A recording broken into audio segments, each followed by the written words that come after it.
If you study the sky in a planetarium, you can be pretty certain that any of your questions can be answered. But if you observe the real night sky, there is a chance that you may see something moving that you don't recognize. A UFO, an unidentified flying object. For the untrained observer, it is easy to be fooled, and there's usually some simple explanation. But as you've just seen, even for people who are used to watching the sky, there are some things that defy explanation. Hello, I'm Peter Coyote, and in the movie E.T., I play a UFO investigator who, like myself, has always wanted to have a UFO experience. I think that many people are fascinated by the possibility that UFOs might be spacecraft piloted by intelligent beings. In my case, it's a curiosity that's existed for more than 30 years. But the real question is there any validity to the UFO experience? Anything beyond just our wishful thinking? About 90% of the objects that are reported as UFOs are explainable. Usually they turn out to be celestial bodies or military and civilian aircraft, and a certain number of them are hoaxes, like this one and this one. To the skeptics, 35 years of investigations have failed to turn up any evidence that UFOs really exist. One of the leading critics is aviation writer Philip Klass. We've had tens of thousands of UFO reports, yet there is not a single photograph of an extraordinary craft-like object that cannot be explained as a hoax or in other prosaic terms. There is not a single physical artifact, not a residue, that would say something extraordinary is underway. Then are UFOs just part of our modern mythology, reflected in Hollywood films? All through history, mankind has always looked to the skies for help. In times of tension, they've always looked to the skies, and today, when we have the fear of nuclear holocaust, of overpopulation, of pollution, of the energy crisis, my gosh, what's more natural for the people then to say, wouldn't it be nice if some intelligences could come in from above and help us out with all this stuff? Astronomer Alan Hynek has been studying UFOs for over 30 years now, and he's convinced that there's nothing fictional about them. Starting as a complete skeptic, I underwent a transformation, and now I've simply, I guess the best way of saying it is it's an itch that I just have to scratch. It's there, and I feel that we have a phenomenon that could be of tremendous potential importance to the human race. I feel that strongly about it. So who is right, the believer or the skeptic? In a moment, we'll look at the evidence for some answers.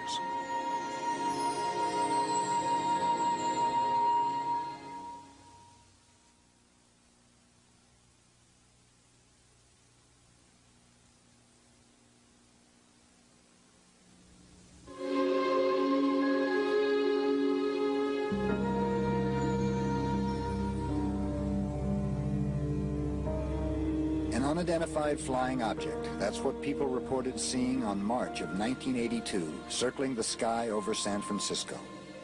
At least a half-dozen people say they saw a UFO near the Golden Gate Bridge this morning. A cluster of lights was first spotted by one commuter crossing the bridge just after 6 a.m. It looked neon, and it was just kind of hovering, and it looked like a big white wing, to me. Each year, hundreds of people claim to see UFOs. Most are eventually identified. This particular object turned out to be an advertising plane, which is frequently mistaken for a UFO. When people do see things in the sky that mystify them, who can they turn to? Publicly, government agencies claim no interest in UFO sightings. This leaves a few small private organizations the task of investigating the literally hundreds of UFO sightings every year. These organizations are small and have tiny budgets and are staffed by volunteers who must investigate these eyewitness reports in their spare time. Tom Page is a high school astronomy teacher in Northern California. On weekends and whenever time allows, he's a field investigator for the Mutual UFO Network, one of the largest groups in the country. One of his more recent cases involves a young pilot from Novato, California. Shannon Davis is a flight instructor who has logged over 3,000 hours in the air, 600 of those at night.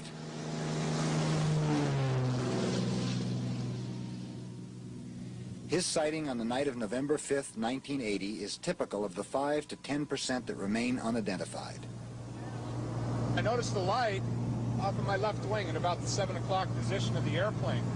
And because I was in radar contact with Oakland Center, because of the IFR flight, I asked them how close that aircraft was from us, and they said that they didn't show anything on radar out there. Then I noticed that it pulled up alongside my left wing. It was a bullet shape, rounded at the front, that widened out and tapered to a point at the end. But one of the things I really wondered about it is around the main body, the center, but just past the nose, there was a ring spinning around it. And it did a couple of things simultaneously. What happened is the pulsation quickened up on the nose, and the whole thing went to a very bright color. At the same time, the ring seemed to spin faster till that whole ring disappeared, and within a matter of seconds, the brightness of the object appeared to be just like a glowing bright fireball. And I kind of jumped because at first I guess I was thinking it was some kind of missile that was detonating, and the thing took off forward, and it shot out to forward of the nose. I estimated about 2 or 3 miles ahead of the aircraft, and it made an instantaneous 90-degree right angle turn, and it went vertical until it went up out of sight. And I sat there looking at it, and I didn't know what to think. 5 minutes later, Shannon saw the object again, and it repeated the same pattern. Only this time, 2 pilots flying in the opposite direction also saw the UFO.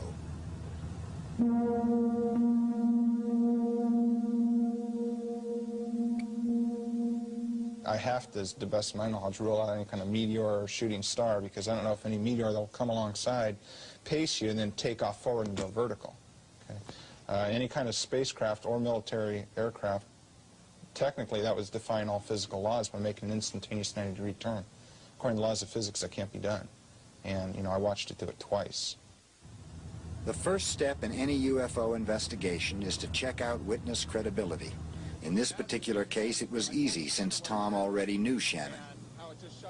I first met Shannon Davis as a student in one of my classes. As far as the credibility of the witness in this case, I feel that this particular individual is telling the truth. I think he's a very truthful individual. He had no reason to lie. And at the time, he didn't want any publicity. Now he said that he would be willing to make this public just for scientific information. But one witness does not make a strong case, so Tom tried to locate the other 2 pilots.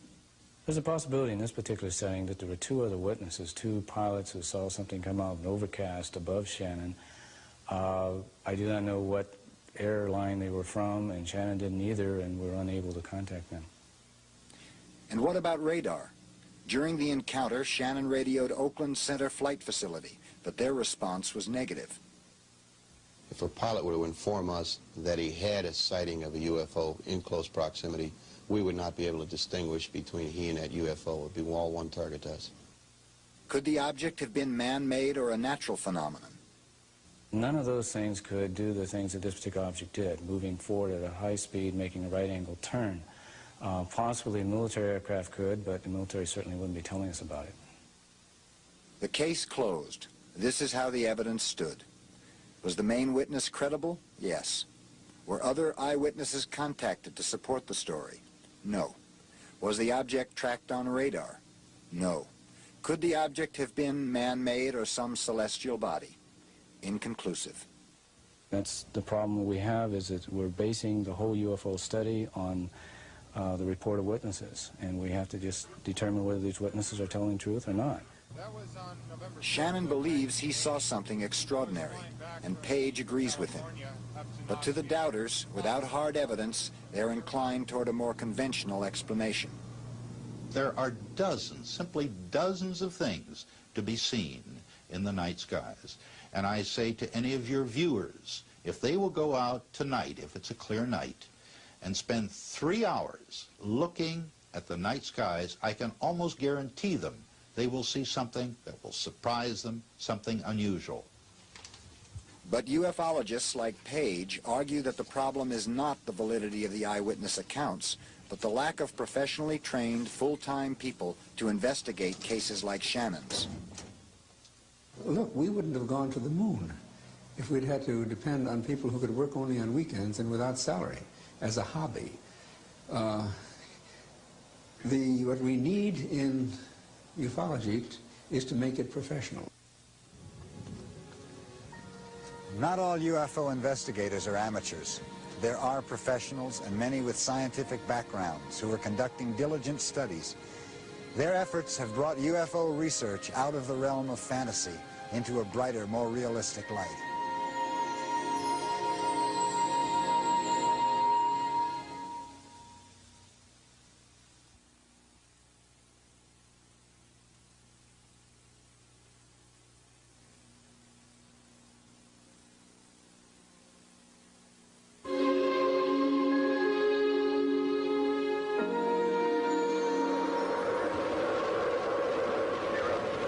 In the last 40 years, technology has moved us from an earthbound existence straight into the outer reaches of space.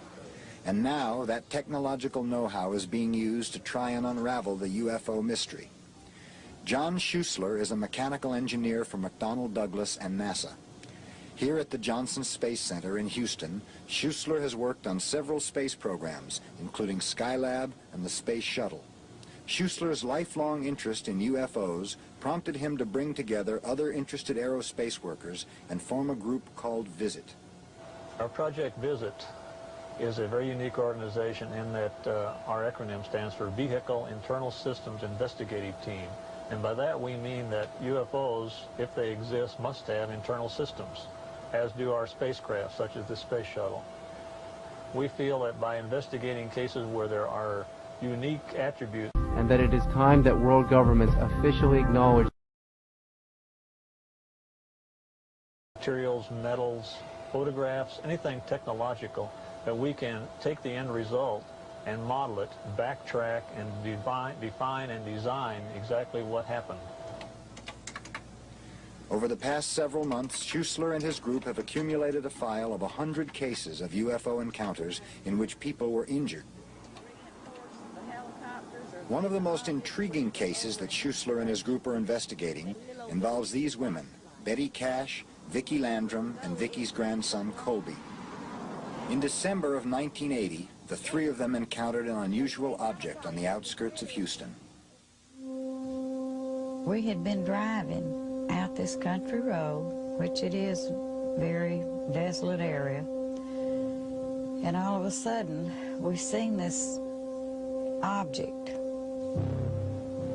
So I didn't know whether to stop, to back up, keep going, or what. So we just kept driving. We thought, well, maybe it's an air balloon or something, you know, weather balloon or something. But the closer we got, we could tell that either it was going to be us or it, because it kept getting lower and getting hotter. And this object come down almost to the treetops, almost ahead of us, and I screamed for Betty to stop. And I think if she hadn't stopped and we went on under it, we would have burned up.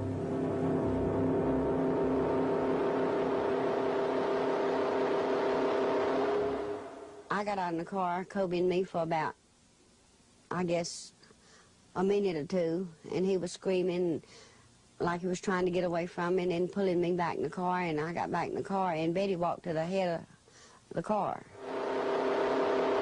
I thought it was the end of time, because I've always been taught the Bible says the world will be destroyed by fire, hell and brimstone.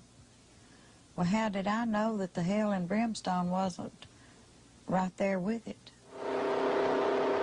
And as hot as it was, if hell is any hotter, God forbid I want to live a good life, because it was just almost unbearable. I kept trying to calm Kobe, and I couldn't.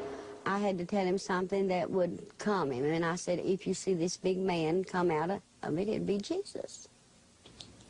Well, I just had a feeling to look up in the sky. I looked around a little bit more and I saw that object. It looked like a diamond. It lit up the whole sky. It was a grayish, metallic-looking color. But yet the flames that was throwing out was a reddish, yellowish-looking glow.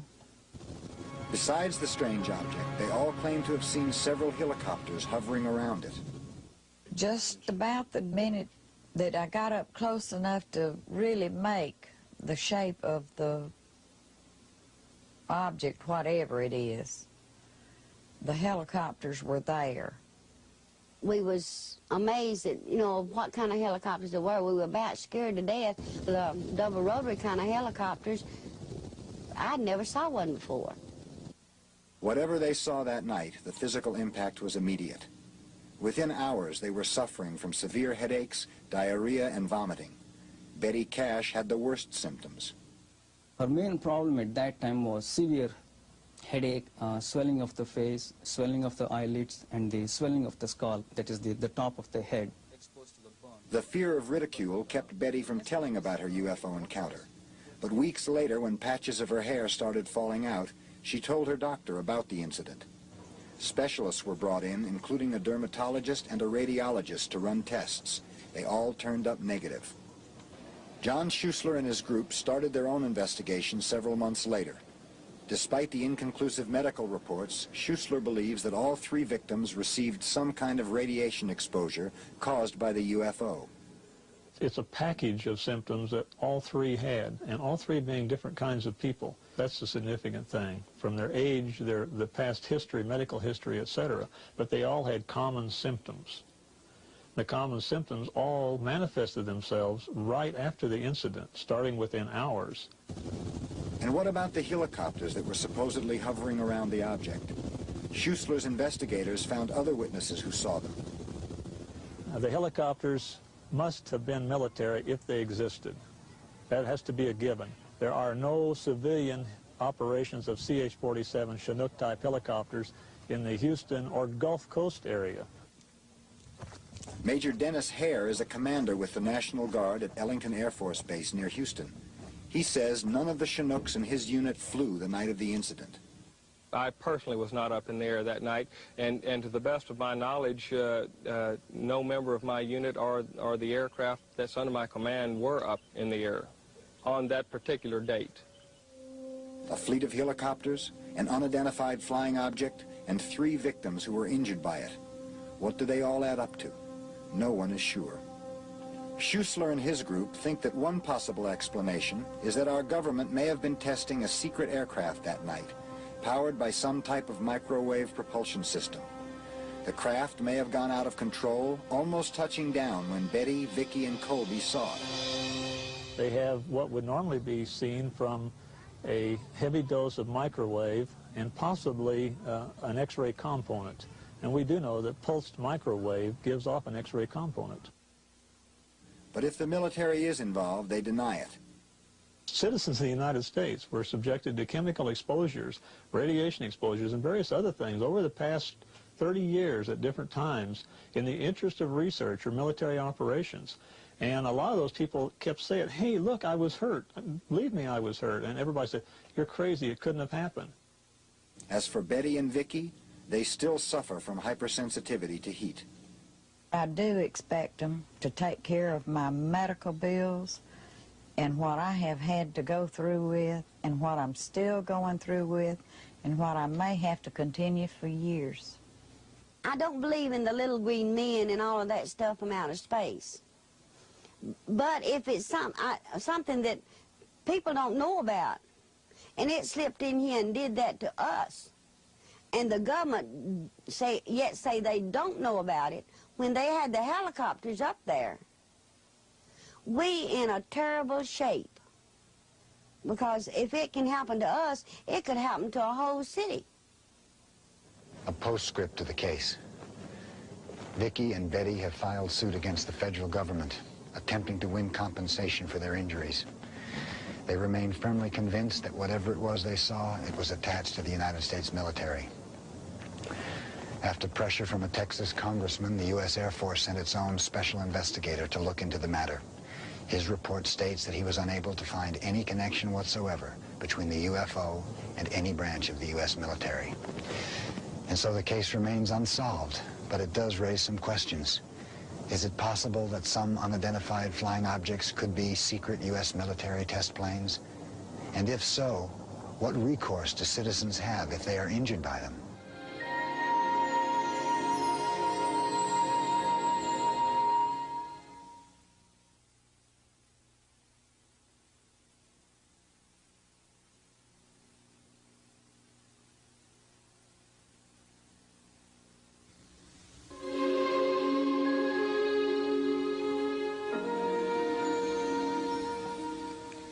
The earth, it's up here. Where is it? Below me, And what are you doing? flying around. We're leaving the earth. Under deep regressive hypnosis, Carol Del Duca is recounting a bizarre story in which she was whisked away in a spaceship. Her husband Joseph, also under hypnosis, tells the same story. Is it real or imagined? In the whole area of UFO experiences, the strangest and most controversial are the abduction cases. Since the early 1970s, there have been well over 300 incidents of people claiming to have been forcibly abducted and taken onto spaceships where they met extraterrestrial beings. These incredible stories have divided UFO investigators. Our own examination of this began with Joseph and Carol Del Duca's own story. It's sort of like a glow on the outside. The Del Duca case was investigated by Dr. Richard Sigismund, a social psychologist in Boulder, Colorado. Their story begins late one night while driving down a lonely stretch of highway on their way home from a trip with their 4-month-old son. All they can remember is seeing 4 UFOs. Only under deep hypnosis do they begin to fill in the lost hours. 4, 5, sleep. Joe and Carol are each hypnotized separately, but relate similar stories. Pulling into the woods. You're pulling into where? The woods. What are you doing there? We're going to the spaceship.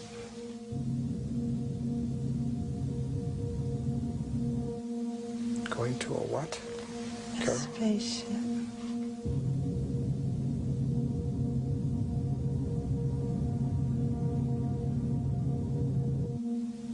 Tell me what you're doing then.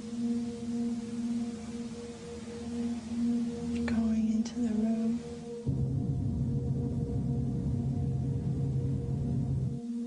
It's a bright room. It's a bright room. What are you doing in this room, Joe? Just laying there. In these rooms, Joe and Carol talk about undergoing some kind of physical examination. They're looking at my feet. They're looking at your feet, you said? Yes.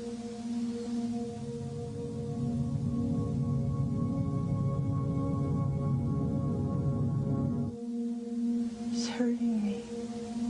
What'd you say, Carol? It's all right to tell me, Carol.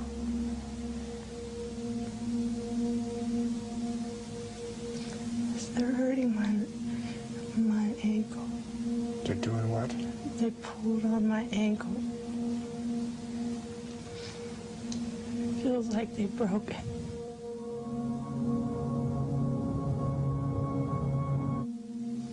There's people. Will you describe these people to me, Joe? Tell me what you see. Tell me what they're doing, if anything. They got little ribs all up and down. They're real skinny at the waist, but they have a big chest.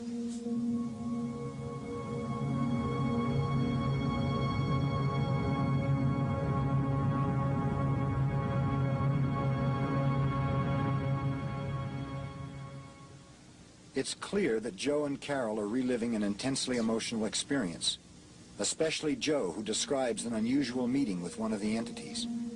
He just pulled me out. Pulled you out of what, Joe? Out of my body. I'm one, but I'm two. He's so nice. He's warm.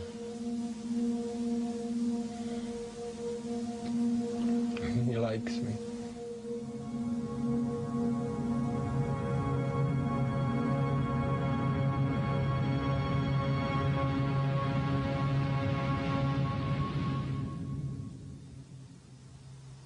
Were Joe and Carol abducted by aliens from another world, or did they imagine it? Dr. Sigismund believes it did happen. The stories on every significant, in fact minor details, they match. Even though each individual had distinctly different type of experience which they relived under the hypnosis. Nonetheless, if they were describing the shape of the so-called craft, or they're describing the suits of the entities, it all dovetailed to a minute degree. It would be a great difficulty if individuals sought to perpetrate a hoax to maintain it under deep hypnosis.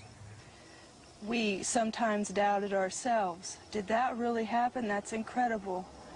But after we realized that this was a good thing, and very few people have the privilege of getting to do something like that, that it left us with good feelings. It was just mind-boggling, but there was a lasting impact.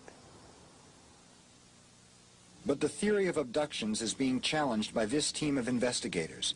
Dr. Alvin Lawson, an English professor at Long Beach State University, Dr. William McCall, a medical doctor who specializes in hypnotism, and John Herrera, a writer.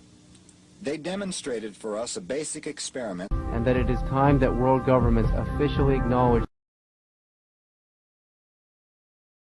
She was abducted, and a volunteer who is told to imagine an abduction. The result? Both stories are similar. What is it that you're seeing? They're shapes, and they're looking down at me. They're tall and slim, with large eyes, long fingers. It's like this bright light in their heads looking down at me. But they're like shadows. Mm-hmm. And something's passing across. Yes. It's sort of like a piece of something. They're looking into my eyes. There's no communication that they know what I'm thinking. No verbal communication. It's like they're bleeping something at me, like electrical impulses or something. In general, the imaginary and the real experiences, as we've experienced them here, are identical. I mean, there are no real substantive differences. All of these indicate to me that, and to my colleagues, I'm sure, that the imaginary or that the abduction narratives aren't real physical experiences. That is, they're not aliens coming here. And they indicate, however, that the people believe that something might well have happened to them. This is what's so fascinating. I think something quite real in psychological terms is happening to these people. I don't think little green men are doing it. I think we're doing it, or the mind is doing it to us. Experiments by Lawson, McCall, and others seem to prove that abductions are essentially psychological. This does not invalidate them, however, and they are still happening to people all over the world. It's up to the researchers to find out why.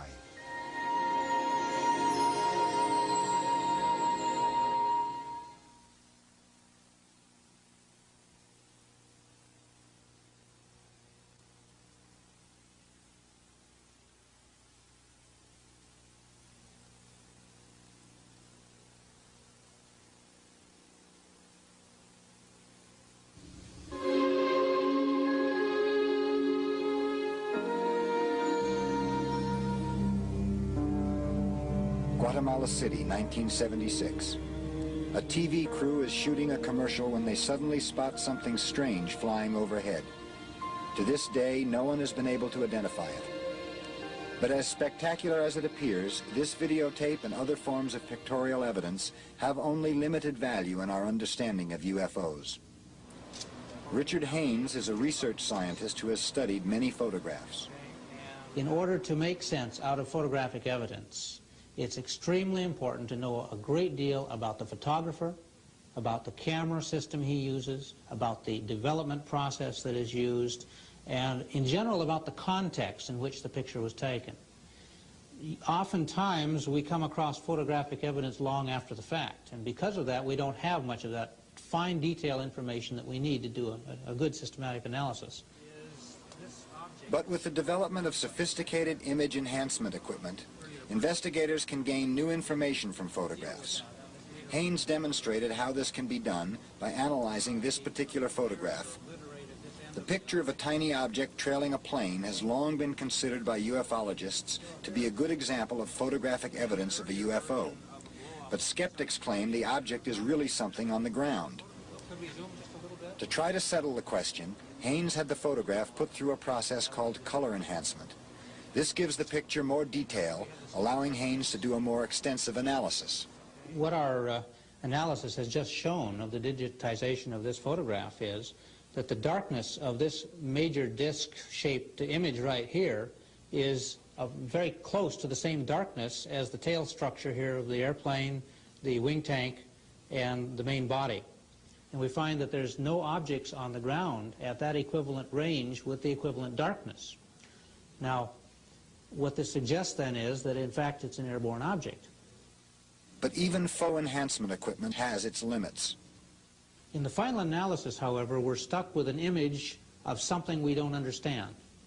If that enhancement process shows the image to be an airplane outline, we're home free.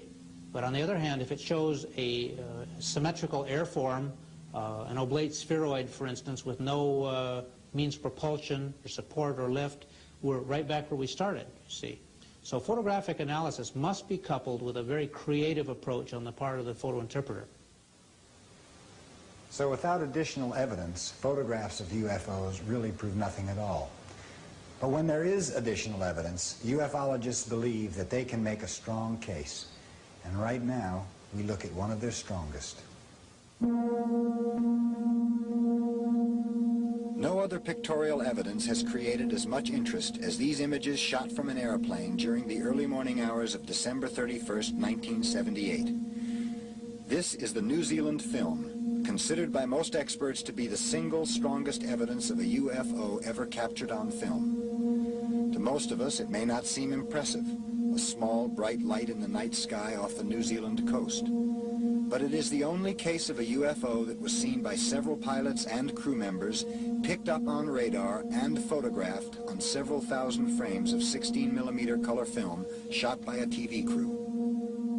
It appears to have a brightly lit bottom and a transparent sort of sphere on top, so it appears to be, well, like a flying saucer. No one has studied the New Zealand film more than this man. Bruce Maccabee is a physicist who spent over a year analyzing the film. Now, my claim is that having looked at the film and the whole sighting in general, that the film shows objects which cannot be identified by conventional means. To arrive at that conclusion, Maccabee first flew the same route in which the sightings were made. He set out to disprove one of the first conventional explanations offered, that the object was a celestial body, like Venus. The lights that they were talking about was below the level of that mountain range. In other words, silhouetted against the mountain range, if you wish, rather than above the mountain range. So I don't see any celestial body that could have done that. Also, if you look at the image carefully, you will see it does strange things, like when it tends to fade out, it changes its shape from being sort of oval to sort of thin in a vertical direction, and then just fades out. Other skeptics suggested that the light came from squid boats, which use bright lights to draw squid to the water surface. To eliminate that possibility, Maccabee made a direct comparison between the squid boat light and the light in the film. The squid boat picture clearly shows a reflection in the water extending underneath the image of the squid boat. sort of a dull reddish triangular reflection extending downwards. In none of the images in this UFO film have I been able to find any indication of a reflection in the water, which you would expect if it's a squid boat. According to air controllers, their radar picked up the object and estimated the distance to the airplane at between 10 to 20 miles. Using a densitometer, an instrument that measures film density, Maccabee was able to determine the object's brightness. If the light source had been, for example, 10 nautical miles away, then it was putting out a power equivalent to several 100,000 watts worth of incandescent light bulbs. A several 100,000 watt source is not a small amount of power. That's an awful lot of energy being used up, and they saw this thing for 15 minutes, so it must have been a considerable source of power by itself. But the most amazing conclusion that Maccabee reached centered on these last few feet of film, shown here in extremely slow motion. It shows the object flashing from bright white to a dim red and then orange color. The periodicity of this flashing is essentially perfect for 30 cycles. Now, such a regular flashing of a light implies intelligent control. We could find no human-made light source to account for it. So the periodicity suggests intelligence, and yet we can't find any conventional explanation. So that suggests that we have some sort of an intelligence on our hands here, and that removes it beyond the pale of science, I'm afraid. No one has yet been able to refute any of Maccabee's work.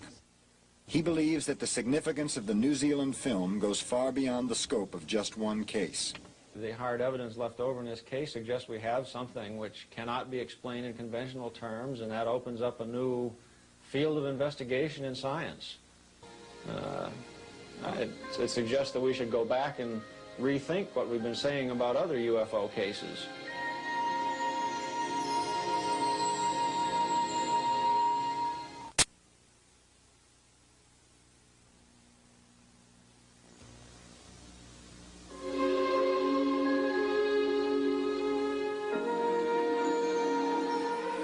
October 25th, 1975.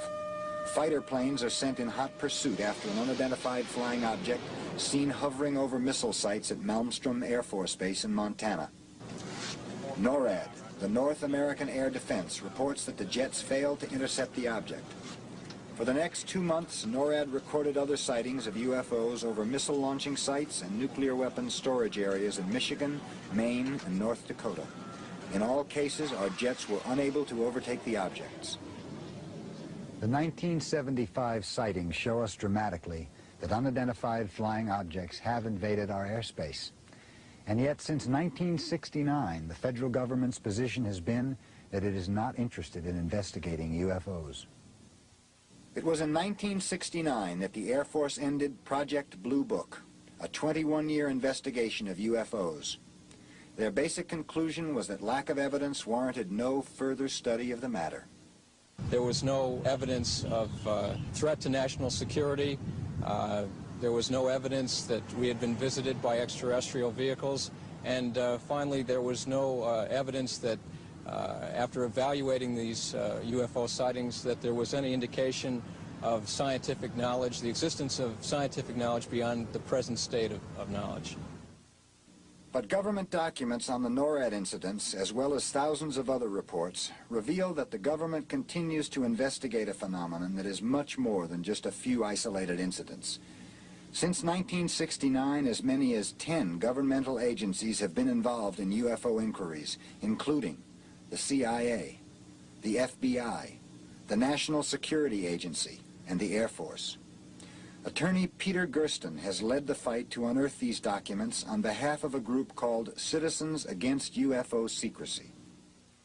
The documents confirm the reality of these unconventional objects, and there is furthermore evidence that these objects exhibit a technology that is beyond present-day technology, an advanced technology, a more sophisticated technology.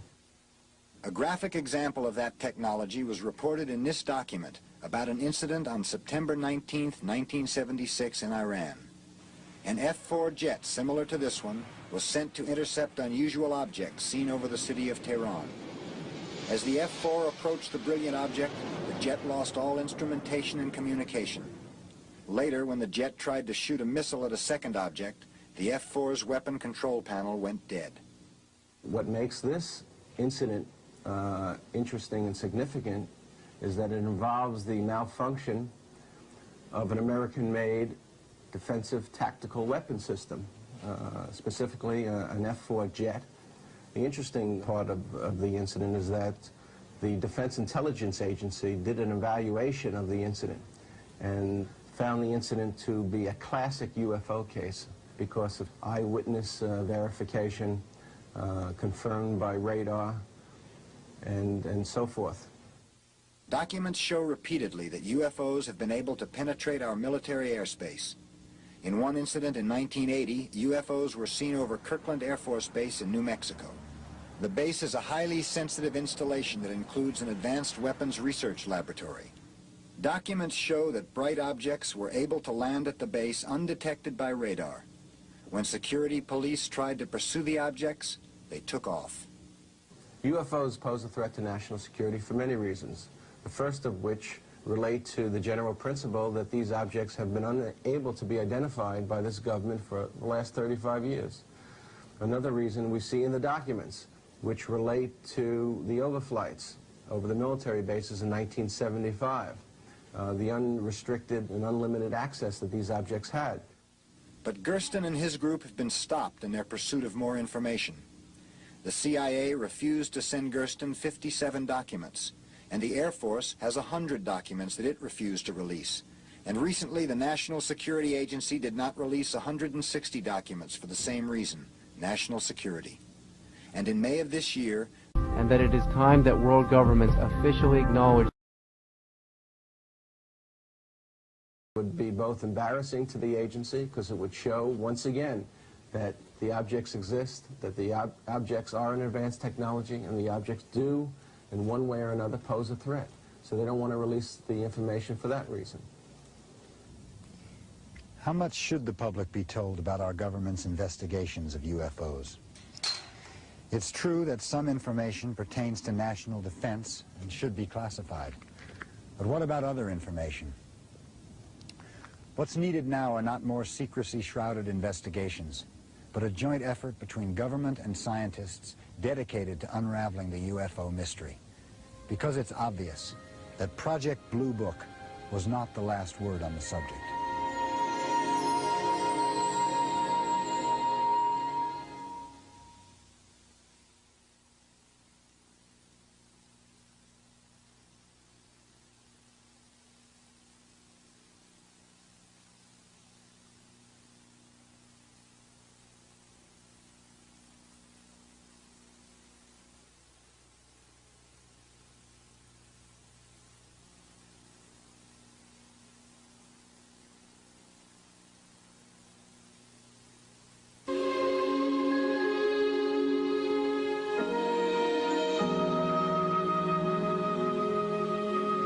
Many astronomers would agree that it is likely that there are other civilizations in our galaxy.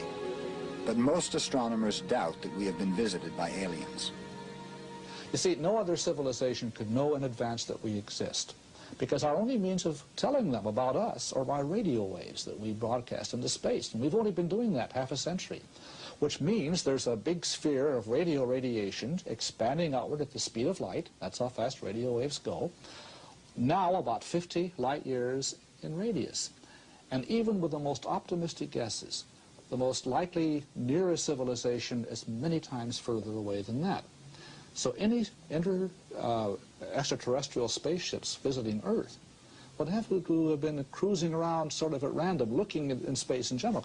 And if you work out the numbers, it turns out you'd have to suppose that every conceivable civilization that could exist would be launching ships at the rate of one every few seconds to account for the number of reports of UFOs that are made here on the Earth. If not aliens, then what do UFOs represent? For scientists like Abel, the answer is very little. if anything? I think it's fair to say that members of the scientific community would be extremely delighted to investigate UFOs very seriously if there was anything concrete to investigate.